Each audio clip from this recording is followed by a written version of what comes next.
हाँ भाई, किचन आत्माएं। ये आत्माएं शरीर इच्छाओं की पूर्ति के लिए लोगों का शिकार करती हैं। बिहार में इन्हें कच्चन भी कहा जाता है। झीलों, नदी, समुद्रों के पास भटकने वाली आत्माओं को बाघ कहा जाता है। तूने जिन्नों के बारे में तो सुना ही होगा ना? हाँ भाई सुना है, ज्यादातर मुस्लिम लोगों में होते हैं ना ये जिन। हाँ ठीक कहा, जिन के परिवार से जुड़े ही खबीज होते हैं। पाकिस्तान, खाड़ी देशों और यूरोप में ये ज्यादातर पाए जाते हैं। फिर आती है जोखनी। ये रूहें बहुत डरावनी और खतरनाक होती हैं। और तुझे इनके बारे में खास बात पता है? कैसी खास बात? ये जो जोखनी रूहें होती हैं सिर्फ और सिर्फ मर्दों का ही शिकार करती हैं। फिर आती हैं पुआली भूत। ये रूहें इंसानों के लिए नहीं बल्कि घर के सामानों के लिए खतरा बनती हैं। ये चीजों को चुरा कर ले जाती हैं। तूने अक्सर देखा होगा या सुना होगा कि कभी कभी किसी घर का कोई सामान अचानक गायब हो जाता है। और सिर्फ एक बार नहीं, कई बार ऐसा होता है। ये पुआली भूत ही करते हैं। अच्छा अर्जुन, बस कर, अब बहुत हुआ। और कितना डराएगा यार? तू तो मुझे सिर्फ डायन और चुड़ैल के बारे में बता। ये पहचान में कैसे आती हैं और दोनों में क्या फर्क होता है? समीर ने कहा, यार वैसे देखा जाए तो दोनों एक जैसी होती हैं, पर कुछ बातें नोटिस की जाए तो हम दोनों को पहचान सकते हैं कि कौन चुड़ैल है और कौन डायन है। वही तो पूछ रहा हूँ भाई, कैसे पहचान सकते हैं? देख क्या है ना, चुड़ैल जो होती है, अर्जुन ने इतना ही कहा था कि तभी वहां पर रुद्र और पीयूष आ जाते हैं। यार तुम दोनों यहाँ पर बैठकर सिगरेट पी रहे हो, मुझे तो बुला लेते, रुद्र ने कहा। सॉरी यार, वो तू नीचे चाची के साथ बैठा था ना, तो तुझे बुलाना ठीक नहीं लगा, समीर ने कहा। चल छोड़ ये सब और ला सिगरेट दे मुझे, रुद्र ने कहा। यार मेरे पास बस एक आखिरी सिगरेट बची हुई थी, वो भी मैंने और समीर ने चेन स्मोकिंग करके खत्म कर दी, अर्जुन ने कहा। यार अब मैं क्या पीऊं? फिर मुझे भी तो तलब लगी है ना। एक तो वैसे तन्वी के बारे में सोच सोच के दिमाग खराब होता है, ऊपर से तुम दोनों ने सिगरेट भी नहीं बचाई, रुद्र ने कहा। यार तू गुस्सा क्यों कर रहा है? उस दिन रात में सिगरेट खत्म हो गई थी तो मैं और पीयूष गए थे ना दासगांव, तो खुली हुई थी वहां पर एक दुकान, शायद अभी खुली हो।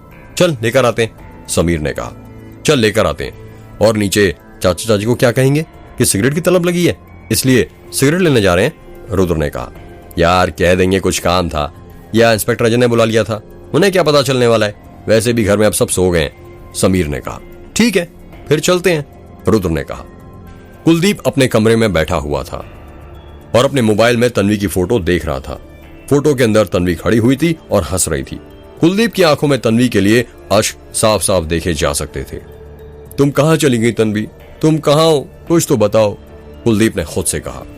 कुलदीप तन्वी की फोटो को देखकर बातें ही कर रहा था कि तभी वहां पर कुलदीप की मां खाने की थाली लेकर आ जाती है। अपनी मां को आता हुआ देखकर कुलदीप अपने आंसू पोंछ लेता है। बेटा तुम खाना खाने के लिए क्यों नहीं आए?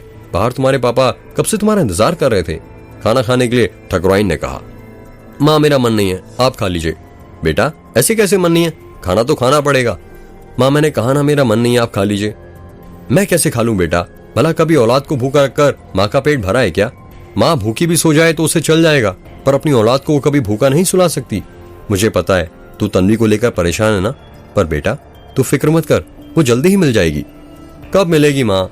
2 दिन हो गए, पता नहीं वो ठीक भी हो गया नहीं, उसने कुछ खाया भी होगा या नहीं। सब मेरी गलती है, मेरे ही कारण ये सब हो रहा है ना। मैं उसे यहाँ पर ना लाता ना वो गायब होती। नहीं बेटा तू ऐसा मत बोल, इसमें तेरी कोई गलती नहीं है, इसमें सारी गलती तो तेरे पापा की है ना।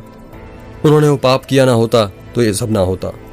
कैसा पाप माँ? ठकुराइन ठकुराइन, महेंद्र सिंह के बाहर के कमरे से आवाज आती है। जी आई, ठकुराइन ने आवाज लगाते हुए कहा। ले बेटा तू खाना खा ले और देखना सब जल्दी ठीक हो जाएगा, तू फिक्र मत कर। इतना कहकर ठकुराइन कुलदीप के कमरे से चली जाती है। अर्जुन जिप्सी चला रहा था और उसके बगल में रुद्र बैठा था और समीर पीयूष बैठे हुए थे। वो लोग बलमा टोला गांव से निकल गए थे और अभी बस दास गांव के मेघ के दूसरे दरवाजे के पास ही पहुंचे थे कि तभी रुद्र को तन्वी की आवाज सुनाई देने लग जाती है। मुझे बचाओ रुद्र, मुझे बचाओ। रुद्र को तन्वी की आवाज सुनाई देती है। जिप्सी रोक अर्जुन, जिप्सी रोक, रुद्र चिल्लाते हुए कहता है। रुद्र के कहने पर अर्जुन जिप्सी रोक देता है। क्या हुआ रुद्र, तूने जिप्सी क्यों रुकवा दी? अर्जुन ने कहा। हाँ यार तुझे यहाँ पर कहाँ सिगरेट की दुकान दिख गई? यहाँ तो दूर दूर तक सिर्फ जंगल ही जंगल नजर आ रहा है, एक लाइट तक नहीं जल रही, पीयूष ने कहा। यार मुझे तन्वी की आवाज सुनाई दे रही थी, रुद्र ने कहा। क्या कहा? तन्वी की? समीर ने हैरानी के साथ कहा। हाँ भाई तन्वी की, वो कह रही थी मुझे बचाओ रुद्र, मुझे बचाओ। यार तन्वी की जान खतरे में, हमें उसे बचाना पड़ेगा। पर रुद्र तन्वी है कहां पर और हमें कोई आवाज सुनाई क्यों नहीं दी? अर्जुन ने कहा। पता नहीं यार, पर मुझे तो अभी भी तन्वी की मुझे बचाओ रुद्र, मुझे बचाओ कहने की आवाज सुनाई दे रही है। क्या? पीयूष ने हैरानी के साथ कहा। हाँ भाई गौर से सुनो, तन्वी की आवाज सुनाई दे रही है, रुद्र ने कहा। सभी लोग जिप्सी में बैठे बैठे तन्वी की आवाज सुनने की कोशिश करने लग जाते हैं। यार मुझे तो सुनाई नहीं दे रही, समीर ने कहा। यार दे रही है, गौर से सुन समीर, अर्जुन ने कहा। एक एक करके सभी को तन्वी की बचाव बचाव करने की आवाजें सुनाई देने लग जाती हैं। यार तन्वी की आवाज सुनाई दे रही है, इसका मतलब यह है कि तन्वी यहीं कहीं हमारे आसपास है, समीर ने कहा। हाँ भाई, यहीं कहीं है मेरी तन्वी, यहीं है, रुद्र ने कहा। पर कहां यार, उसकी आवाज कहां से सुनाई दे रही है, पीयूष ने कहा। यार आई थिंक उसकी आवाज ये मेघ के दूसरे दरवाजे के पीछे सुनाई दे रही है, रुद्र ने कहा। क्या कहा? दूसरे दरवाजे से?